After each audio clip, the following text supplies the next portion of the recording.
Hello everybody, this is GeneralJannis, and today in Chaos Tactics I'm looking at all the Primarchs for 10th edition, making a special how do they fare against each other and who is the strongest, who's most durable, who can do the most damage. So with no further ado, let's take a look. So today, the 10th of July, starting summer vacation tomorrow, we will be traveling. So in the next 2 weeks, probably I will be, if I'm doing a video, it will probably be a boomer edition offline, like I did on my previous trip. So I hope you can look forward to that. But as I said in this video, looking at the Primarchs, looking at their data sheets, their damage output versus normal targets, and then pitting the Primarchs versus each other, and who is the strongest, and finally some summary and final thoughts. So starting off with the Primarch of the Ultramarines, Roboute Guilliman, the author of the Codex himself, revived and back in 40k. He stands at 355 points. He has a defensive profile of toughness 9. He has 2+, 4+ saves, invul save. He has 10 wounds, and he has the ability to revive on a 3+. He will be back on 6 wounds. He also has the possibility to become a lone operative if he's within of 3 inches of friendly infantry. And this makes that you cannot attack him if you're not within 12 inches. So of course that naturally gives some better survivability. He has some strong melee profiles with the Emperor Sword and the Hand of Dominion. You can select which, and this is a really nice damage 2 sweeping 14 attacks with damage 2 it's not bad. It's really good against Marines. So you will see the damage output afterwards, and then the strike profile with lethal hits, strength 14, AP -4, damage 4 for tougher targets like his brother Primarchs. But the Emperor's Sword also interesting because it has the devastating wounds and can deal quite a few mortal wounds. He has also the ability to select, like all the Primarchs here, they can select from 3 auras or 3 abilities at the start of the turn typically. And one of the strongest ones, of course, for Guilliman is he can select a second target for Oath of the Moment for the Space Marines. Oath of the Moment, really, really strong ability. Allowing any other Space Marines to reroll all the hit and all the wound versus a selected target. Roboute Guilliman adds a second target in the mix. If the first target is killed, then they can proceed to eradicate the other one. So some strong abilities and yeah, nicely fitting with the Oath of the Moment for the Space Marines. And then moving on to the Dark Angels Primarch, Lionel Johnson, found in some jungles to come back to 10th edition. He's 380 points, a bit more expensive than Guilliman. He has pretty much the same defensive profile as Guilliman, but he has a very hefty 3+ invulnerable save, so that can be really tough to eat through. He still has 10 wounds, and he can also get lone operative. Also, the Emperor's Shield gives him -1 to be wounded. So this is together with the 3+ invul save and -1 to be wounded. He's really tough, even let's say with 10 wounds. He has he can protect him from mortal wounds with gaining an aura 4+ feel no pain. He can give +1 to hit in melee. He can get a lot of stuff here, and he also like Guilliman has a strong damage 2 sweeping attack and a nice strike attack, and he also has the fight first ability. So really not something you would like to charge into unless you already almost have him killed. He has a little bit of shooting with a pistol that can either be a bolt pistol or a plasma pistol. Moving on then to Mortarion, the Primarch of Death Guard, Nurgle's finest champion, the Demon Primarch. 370 points for Mortarion. And he has a toughness 12, the toughest of the Primarchs. He has a 2+ save with a 4+ invul. And he has a nice 5+ feel no pain. Thankfully, he's keeping that from 9th edition. And he has 16 wounds, just like the Demon Primarchs have. As the Lord of the Death Guard aura, he can help himself and other Death Guard units around him to ignore all modifiers to their characteristics, rolls and tests and so on. So this is a very strong supporting aura, not so much, let's say, something that is really he's not so strong a melee beat stick or a very high damage dealer, but he has some nice supporting abilities like the Lord of the Death Guard aura. And he otherwise he can select from 3 abilities. He could use them to give cover to death card. Now with 10th edition, it's quite easy to get cover with the terrain. He can give reroll once to wound to any death card unit, or he can add the range to contagion, but I think the most helpful here would be to give the reroll once to wound. He can also in that way help, for example, demon engines and things like previously couldn't get so easily reroll. And then if we look at his, he has a bit more shooting now with the Rotwind. The lantern is still his pistol, but it has sustained hits D3. He has lost a couple of melee attacks, only 5 with a strike profile. He can get 15 with his sweep profile with the silence, but then it's only a damage 1 weapon with AP -1. So as you will also see in the stats, it's not super effective by himself, but he can buff some of the other death card units. So moving on to Magnus the Red. Magnus the Red, more expensive, 410 points.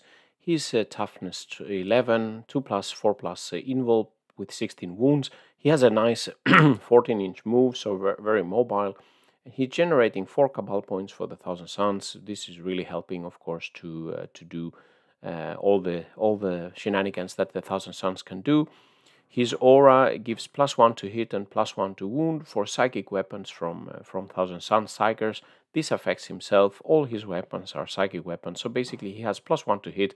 Okay, he's hitting on 2 pluses, doesn't help him. And +1 to wound. So this is really helpful. And he can give that to the other Thousand Suns. Like all the Thousand Suns, their psychic weapons can receive extra abilities. You can select between lethal hits, sustained hits, and devastating wounds.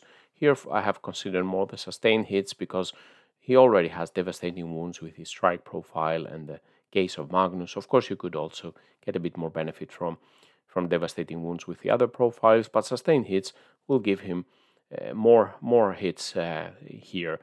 And then the 3 things he can select: -1 to incoming damage, basically getting disgusting resilience.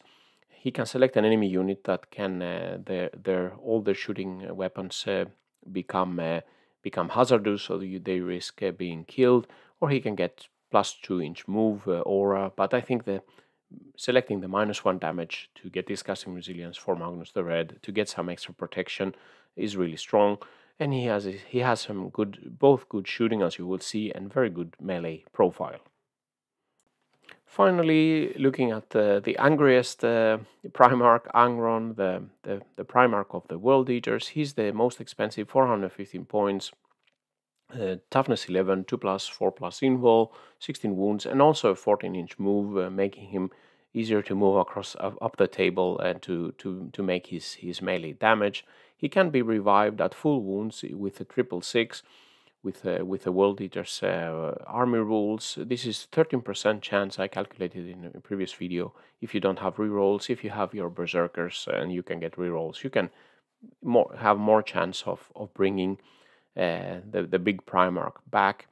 The auras he's selecting in the charge phase, so it's more easy maybe to see what you need at that point. You can give +1 to hit in melee for within 6 inches for World Eaters. He can give +1 attack if a unit is below starting strength, or he can give reroll all to hit roll. So in this case, I'm using that he's rerolling his hit roll. +1 to hit doesn't really help him. He's already hitting on 2 pluses. And of course, he can benefit further from the World Eater's rituals. He could be getting, let's say, the 6+ Feel No Pain, or the sustained hits, or lethal hits, or something like this. 6+ Feel No Pain and sustained hits don't require so high rolls. So I think that this gives a nice combo of both durability and sustained hits with, for example, his very strong sweep profile of 18 attacks. That can be really nasty against the enemy infantry. So some of the buffs considered in this video, it's not possible to do the simulation of all the combinations of all the stratagems and all what have you here. But I think for Guilliman and the Lion, of course, Oath of the Moment, attacking a unit with Oath of the Moment, allowing them to reroll all to hit. Of course, they are hitting on 2 pluses, so that then they will be rerolling once, and then to wound, rerolling everything there, getting more 6s for devastating wounds, or getting more wounds here. That's of course a no-brainer, the Oath of the Moment. For Mortarion, as we said, getting the aura so that he can reroll once to wound. And Magnus the Red, as I said, psychic weapons, maybe selecting the sustained hits. He already has devastating wounds, and selecting the -1 damage aura, so he's protected defensively. Of course, with Magnus the Red, you can choose some of the cabals. You can do mortal wounds with a doom bolt. You can take away the armor saves for the enemy. Of course, with only 4, if he's by himself, he cannot do that. But he could be double moving. I mean, there is so many shenanigans you can do with Thousand Suns. But in this video, I just calculated that he has sustained hits as the psychic army rule. And then, as I said, for Angron, the World Eaters can get 2 buffs regarding how they are hitting their dice. But I think it's easy to assume that you could get a 6+ Feel No Pain for defensive buffing, and then giving the melee weapons that he has sustained hits. That's a nice combo for Angron. So in this quite busy table, let's look at the Primarch's damage output for the various weapons, including the buffs. They are quite probable that I had in the previous page. So we're starting with, let's say, Guilliman, and then we are looking at what is the damage output of his various weapons versus a variety of 10th edition targets. And we can see with the shooting, he can do a little bit of damage, but within 15 inches with Oath of the Moment here. But it's not, of course, the shooting damage that is his forte. But here we can see the Emperor's Sword, the sweeping profile that has devastating wounds is really terrifying against marine units like the intercessors here. So a whole squad will be gone. The same will apply to Plague Marines basically, or other marine types. Also for Terminators, he can do some nasty work here. Blight Lords, you see, almost wiping 4. For killing 4, almost wiping a whole squad. And then with his Hand of Dominion versus tougher targets like vehicles here and knights, they don't have here. These targets don't have invul saves versus melee, so he can do a lot of damage, 20-25 wounds from knights up to the big vehicles. So he's really a strong melee character. If we look at the Lion here with his plasma pistol, he can do a little bit of wounds here, but with his sweep profile, the fealty, sustained hits, and Oath of the Moment, here you can see some crazy damage against the Marine type. He can be killing 15 Marines basically, or something like that, 14 Marines in close combat. And with his strike profile and Oath of the Moment, he can do really high damage versus vehicles and knights and what have you here. Looking then at Mortarion, a bit more basic damage. The Rotwind can do a little bit with versus Chaffee infantry. The Lantern, yeah, you add a little bit of wounds here. He can now reroll once to wound with the Lantern. Always happened before in 9th edition that I would roll a 1 and it was not a plague weapon to reroll. Now he could be rerolling also that. And then we can see with his sweep profile, the silence is not really strong. You can see 3 killed intercessors here. Comparing that to the loyalist Primarchs, he's not really doing a lot. And if we look at his strike profile, he can be maybe doing 10 wounds on a knight, so less than half the damage than the loyalist Primarchs can do. So Mortarion, much lower damage output here, with his only rerolling once to wound buff. Then looking at Magnus the Red, he has the gaze of Magnus with devastating wounds and giving him sustained hits here. Really nice damage from range with his psychic ability. Let's say 3 Terminators killed here. So also from range he can do something more than the other Primarchs. And then with his Blade of Magnus, the strike, with already having devastating wounds, getting sustained hits here, you can be doing some more damage than you can do with Mortarion. Not as high as the loyalist Primarchs with Oath of the Moment, but still quite nice attacks here. And then finally Angron with his melee attacks. His sweeping profile can also do really high damage against intercessors. Also nice damage to sweeping profile here. And we can see, so here we have 12 killed intercessors here. And then versus vehicles, he's really strong. If they don't have invul save, he can wipe 2 vehicles in one melee with his strike here. And now here we are looking at the damage a Primarch would be able to do versus his brother Primarchs. So we have a matrix here where we have the attackers on the different rows. You can see, for example, Guilliman if he's doing a shooting or melee attack versus all the other Primarchs, so including, let's say, in a mirror match versus himself, versus the Lion, versus Mortarion, Magnus, and Angron. And here you can see that, for example, in this Primarch versus Primarch, you can see the average damage per target, including a shooting and melee. So here I'm assuming that we are shooting within 12 inches, and then we can charge and do the melee damage. So in this case, Magnus has the highest damage output here versus his brothers. So you can see, for example, he could be doing almost 10 wounds on Guilliman in the shooting. He would be taking him out in melee, so 20 wounds on average versus Guilliman here. The Lion a bit more protected than Guilliman, -1 to be wounded, and the 3+ invul helps him, but still 13 wounds, let's say, with shooting and melee from Magnus. Versus Mortarion, 12 wounds, not entirely killing Mortarion. Mortarion is helped by his 5+ feel no pain, and we see with Magnus, Magnus fighting Magnus or Angron, he can be doing this 13, 14 wounds with his shooting attacks. If we look at the loyalist, let's say Lion, he can do some wounds, for example, versus Magnus and Angron in melee, 10-12 wounds, not entirely enough to take them out. But fighting first, he will be able to inflict this even if his brothers are charging him.